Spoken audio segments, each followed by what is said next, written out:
Sylvia, I heard you got some any late house payments deleted deleted between before. two Is that true? Yes, Assume actually, allow I you the did first around person 3 that come minutes. up. Yeah, go ahead, bro. Really? Go ahead. Let him Yeah, finish. I got a Yes, bankruptcy what I relief. did was I I called the creditor, which was J.C. Penney.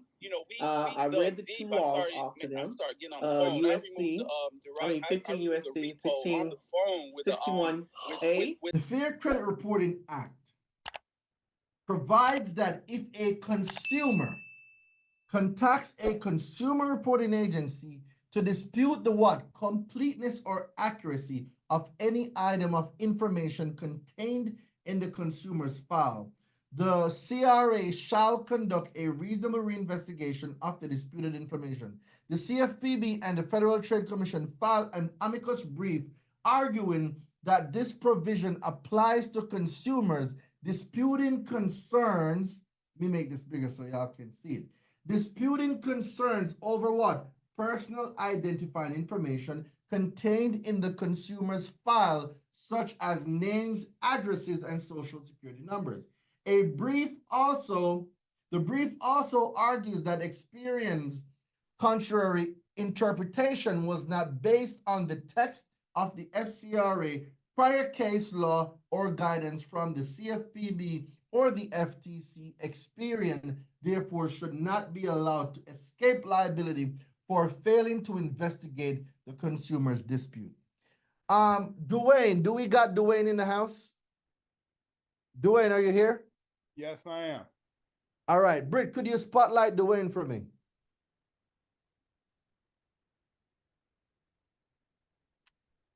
So, Dwayne, I heard a little birdie told me, right, that when Experian, TransUnion, and Equifax responds with "we cannot delete addresses tied to an open account," old information, is that true? No. Huh? Why not? Why do you say it's not true?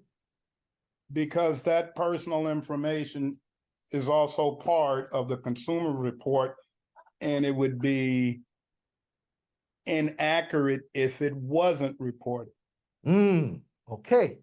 Now, what gave you the insight based on what you're saying now, and how do you know that what you're saying is correct? What could you give as an example to corroborate what you're saying? I just went through arbitration with Experian concerning my name, the misspelling of it, and the other multiple names that they came up with, and they said that Experian said it was not part of the consumer report, but the CFPB, the FTC, and the arbitrator said it was. And from there, you were able to get a settlement. Now, I don't want you to state on here how much you got because that's between you and them, but you were able to settle the case with a nice check. Yes. All right. So not putting Dwayne's business out there, ladies and gentlemen, but the point that I'm getting to you is this. A consumer reporting agency will lie to you. They will give you misinformation. And if you believe them, you kind of are potentially walking away from a payday. Not because, how long were you disputing these accounts, Dwayne, before you got remedy? Real time, it was about 8 months. 8 months. But that was due to stalling tactics by Experian and AAA trying to get us to settle. All right. And now what have we learned? We look past these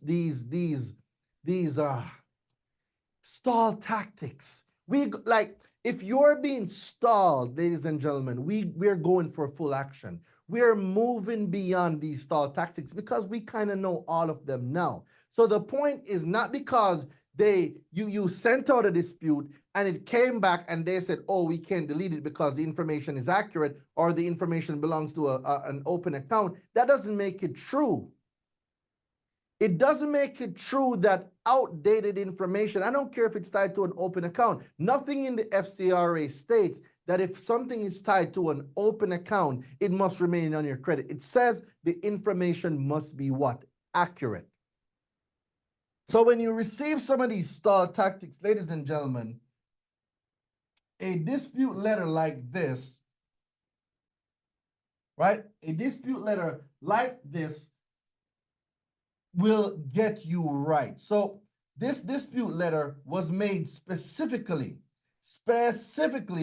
to get negative items deleted, and it is built in a format that you guys will get inside the university. I'm just showing you guys what it looks like. It is a powerful letter enforcing the case law, and they must comply with this. If there is non-compliance when it comes to this case law, and let's say, Dwayne, I wonder, what if you were in the market for a G-Wagon at the time and you got denied?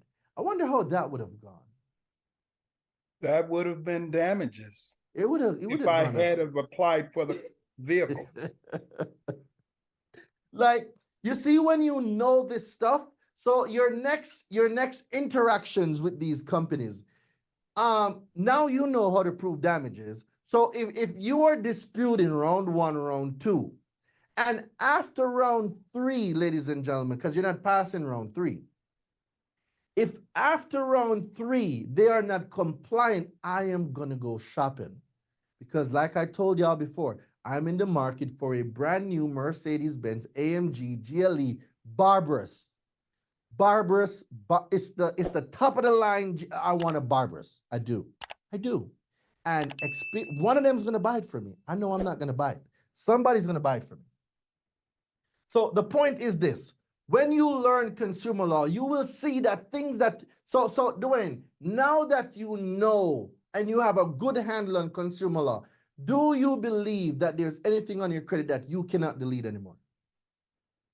No, there's nothing that cannot be deleted. As a man thinketh in his heart, so is he. The things that you believe, ladies and gentlemen, they become flesh, because what? If you believe you can, you can. If you believe you cannot, you cannot. Either way, you are both right. The question is, which belief system will you take and make a part of your identity? So that's personal information, ladies and gentlemen. Super easy. Round 1 letter should get everything deleted when it comes to personal information. Like, personal information is so easy that my 7-year-old son can send this letter out for me. It's that easy. And if they are playing hardball, we know how to get paid for personal information. Now, the next thing on my list is permissible purpose. Wait, you know what? Before I go to permissible purpose, should I go to inquiry first? These two kind of work together. All right, let's go with the inquiry first. No, I'm gonna go permissible purpose first. All right. Permissible purpose takes a few different forms. There's permissible purpose in regards to CRA. There's permissible purpose in regards to creditor. And then there's permissible purpose complaint that you send off to the CFPB. How many people are tracking what I'm saying? There's permissible purpose where consumer to CRA, that's consumer to Equifax, TransUnion, Equifax. Then there's permissible purpose to consumer to creditor, your Wells Fargo, Bank of America, Crooked Car Dealership, Carvana, Ally Financial. Those are creditors or furnishers. And then you have your CFPB complaint. And your CFPB complaint falls into 2 categories: a complaint on a creditor and a complaint on a CRA. Is everybody following?